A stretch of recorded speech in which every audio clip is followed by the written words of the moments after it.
K-팝은 단순한 유행이 아니라 이제 세계적 주류 문화로서 제2장을 열고 있습니다. 그 증거가 보이기 시작하고 있습니다. 아시다시피 K-팝은 한국을 알리는 데 있어 아주 큰 역할을 해왔습니다. 외국인들이 한국을 먼저 알고 K-팝을 아는 경우보다는 K-팝으로부터 한국을 알게 되는 케이스들이 많다고 이야기를 하고 있으니까요. 주변 아시아로부터 시작된 흐름이 이제는 미주, 유럽, 중동, 심지어 아프리카까지 대유행입니다. 현재 전 세계적으로 엄청난 반향을 일으키고 있고 그 성장 속도는 점점 더 가파르게 진행 중입니다. 제가 오늘 오프닝에서 K-팝은 세계의 문화적 주류로 제2장을 열고 있다고 말씀드렸는데 그 증거는 바로 이 부분입니다. 해외 팬들은 K-팝 그룹이 아닌 K-팝 전체를 받아들이고 있다. 무슨 의미인지 설명해 보겠습니다. 먼저 K-팝이 전파되는 제1장의 과정은 이렇습니다. 한 외국인 친구가 우연히 유튜브에서 K-팝 그룹의 영상을 보게 됩니다. 비슷한 또래, 비슷한 지역의 사람들에게 영상을 추천하는 유튜브이니까요. 그리고는 그들의 멋진 모습에 첫눈에 사랑에 빠지게 되죠. 이 친구는 이 그룹의 다른 노래들도 듣게 되고 멤버들의 이름도 외우고 더 많은 것이 알고 싶어져 관련된 커뮤니티를 돌아다니고 자신과 마찬가지로 K-팝과 사랑에 빠진 다른 친구들과 트위터에서 접촉을 하고 소통을 합니다. 무슨 말인지 모르는 언어였지만 번역해서 올려주는 한국의 팬들을 통해 점차 배우게 되고 멤버들의 개인적인 부분이나 일정, 취미, 성향까지 모조리 배우게 됩니다. 어느 순간부터 이 그룹과 한 몸이 된 것처럼 느껴집니다. 이런 일련의 과정이 보편적으로 있어왔던 K-팝 팬으로 진입하는 해외 팬들의 구조였습니다. 그리고 여기서 더 나아가서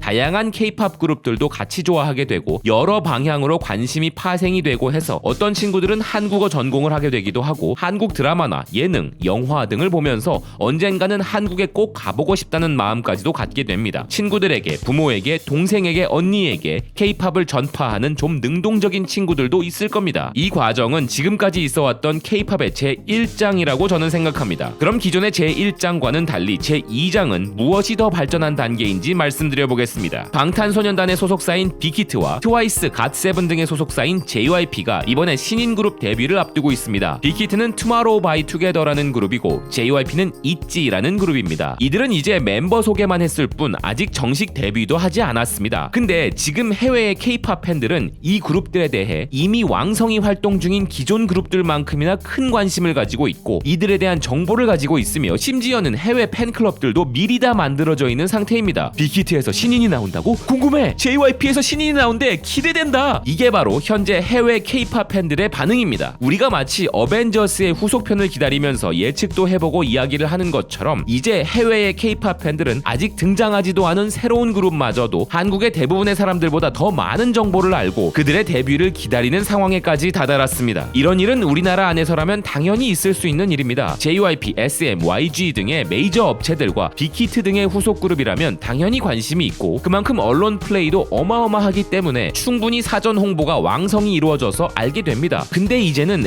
해외에서조차 단순히 K-팝 그룹이 아닌 K-팝 그 자체에 관심이 있다는 것입니다. K-팝의 흐름을 파악하고 선도하는 중심에 서고자 하는 부류들이 생겼다는 것이죠. 한때 유행으로 끝날 것이라고 믿고 싶어 그렇게 이야기하는 이웃나라 언론들과 국내 전문가라는 몇몇 사람들을 비웃기라도 하듯이 이제는 K-팝이 전 세계의 주류로 올라서고 있다는 것을 세계 주요 매체들을 통해 매일매일 실감하고 있습니다. 주류와 비주류의 차이는 바로 이런 2차 가공이 되는 규모와 그 과정을 보면 알 수 있는데 현재 해외 팬들의 K-팝 소비 방식이 단순히 좋아하는 그룹만 응원하는 것과는 다른 수준임을 느낄 수가 있는 상황인 것입니다. 응원하고 지지하는 K-팝 그룹을 넘어서서 소속된 회사에 대해서도 알고 그 회사들마다 가진 고유의 기획이나 스타일도 이미 다 알고 있습니다. 심지어 부정적인 부분들까지도 말입니다. 그리고 그 회사의 새로운 신인 그룹에게까지 관심은 자연스럽게 이어집니다. 새로운 K-팝 그룹은 K-팝을 사랑하는 해외 팬들에게 있어 마블의 또 다른 히어로 시리즈를 의미하니까요. 이제 K-팝은 본격적인 큰 산업군으로 인정을 받아야 합니다. 게다가 이 산업군은 타 산업군의 경쟁력에도 크게 이바지한다는 특징을 가지고 있기 때문에 어찌 보면 더욱더 중요한 산업군입니다. 저를 바이스톰 채널에서부터 알고 이 채널을 방문해주신 분들은 아시겠지만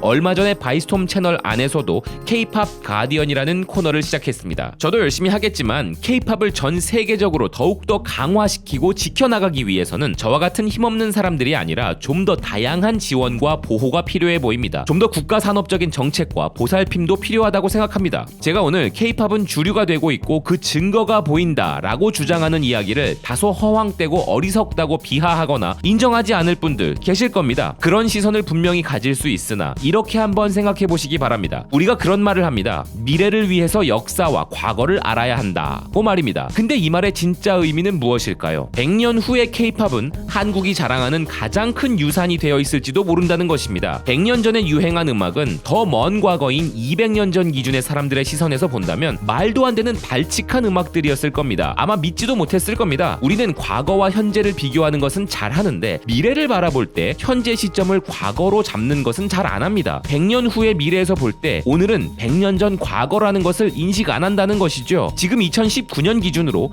K-팝을 단순한 유행으로 바라보지 않으셨으면 합니다. 2119년 사람들에게 K-팝은 전 세계 주류 음악계를 새롭게 뒤흔들어 놓은 사건으로 기록될지도 모른다는 걸 생각해 보십시오. 2018년 기준으로 외국인들이 한국에 대해 가장 많이 안다고 대답한 것이 한식과 K-팝이었습니다. 얼마 전 기사에도 나왔고 해외문화 홍보원 자료에서도 보았습니다. 물론 한식도 널리 알려져 유명해져야겠지만 문화로서 전파되는 힘은 K-팝이 훨씬 더 강력합니다. 한국을 알릴 절호의 기회이자 다시 오지 않을 기회일 수도 있습니다. K-팝의 제2장은 결국 한국 문화와 국가 브랜드를 알리는 제2장으로도 쓰여야 할 것입니다. 그게 바로 국가 미래 전략이었으면 합니다. 여러분의 생각이 궁금합니다. 여기는 채널 2시입니다.